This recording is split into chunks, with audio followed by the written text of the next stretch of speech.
an important part on every single farm, and in this video, I'm going to explain to you why that's the case. Alright, so we're going to start off with the garden. So a lot of people have gardens on their farm because, well, selling eggs or meat is pretty boring.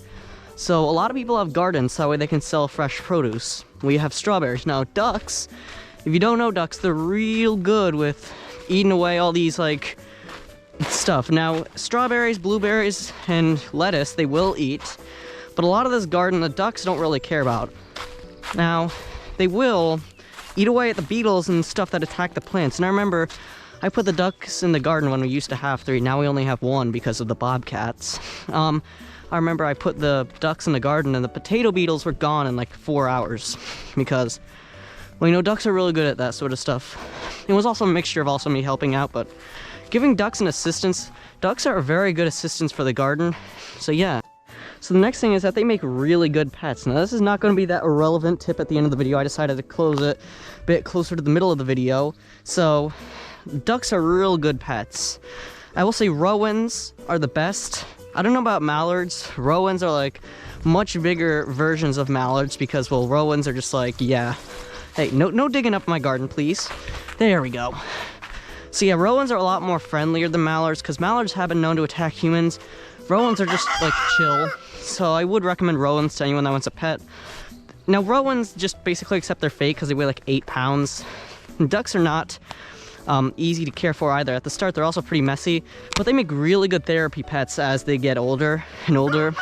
And a lot of people actually use ducks as therapy pets. And in some stores you're actually allowed to bring in pets, including ducks, as long as you apply like chicken diapers on them.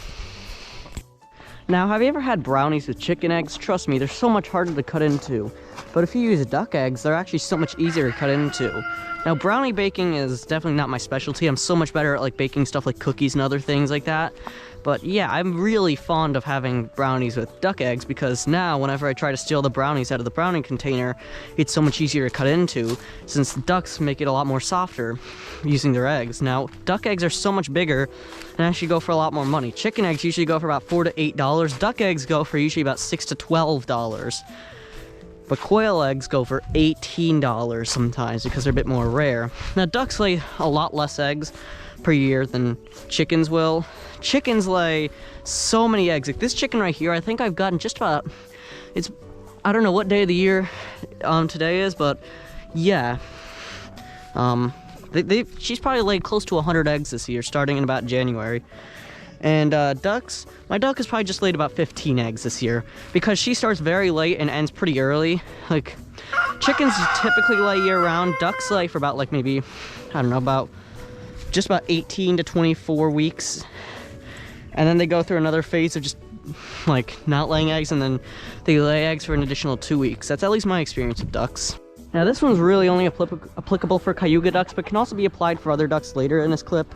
Cayuga ducks look like crows, and if you have any problems with hawks, crows are typically like really good at defending your chickens, and they don't even care about your chickens. They're like, screw you, I'm only here to eat your eggs. But they also scare away the hawks because they always get into fights about who's the bigger bird in the area. But cayugas, when they're early, they're all black with some speckles of green in the sun. Crows, some breeds of crows are similar to that, so the ones we have over here have that little speckle in the sun, so it's really useful to keep them here to keep away the hawks. But also, other ducks just stare down the hawk. Hawks are pretty much like, typically I'll see hawks like have a lot of issues trying to carry away a duck. With a chicken, they have to like sit down, tear it apart right there, and ducks are like 10-fold the size of chickens, so when you think about it, yes, there's going to be a lot more of like an opportunity for you to get out there and scare the hawk away from your chickens and traumatize that thing forever. With chickens, it's so much harder to do that unless you have like black australorps. Now, they're pretty good with fertilizer because ducks are like chickens. They crap like 50 times a day and really make good fertilizer over here. If the duck wants to go over there, of course. But ducks really do make good fertilizer, so if you have a little duck coop there, well then that's it.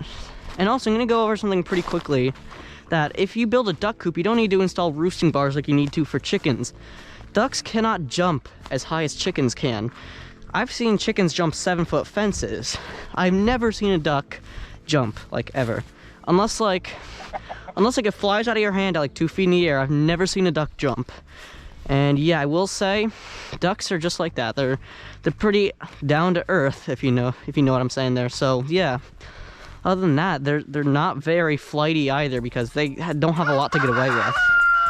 But then you could also like give them a pool, which really does help them be a lot more happy. So yeah, there's like 90 other points I could have made here, but unfortunately my camera is at like 7% right now, so I'm gonna have to go. See you all later.